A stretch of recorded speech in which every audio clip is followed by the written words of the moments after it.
এবার আমাদের কি বিদায় দাও না। এত করে নিষেধ করার পরে তাও তুমি সাধুবাদের কাছে যাবে? হ্যাঁ যাবো। শোনো মা বেহুলা, আমি তোমাকে একা যেতে দেব। তাহলে সাথে পঞ্চ দাসী পঞ্চ সখী তাদেরকে নিয়ে তোমার সাথে। ঠিক আছে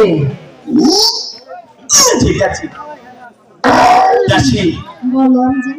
একমাত্র মা বেহুলা মা, ও কিন্তু সাঁতার জানে না, ওকে বেশি জলে নামতে দিও না, সবসময় চোখে চোখে রাখো। আচ্ছা মা বেহুলা, বলো। তোমার বাবা প্রাসাদে আসার আগে তাড়াতাড়ি প্রাসাদে ফিরে আসো। ঠিক আছে আমি যা। আসলে আমরা সবাই একসাথে বসে ভাত ঠিক খাবো। আছে সখী, আমি কিন্তু চলে গেল, তাহলে সেই সারাবেলা ঘাটে নাচতে নাচতে গাড়ি কাছে যাবো। ঠিক আছে।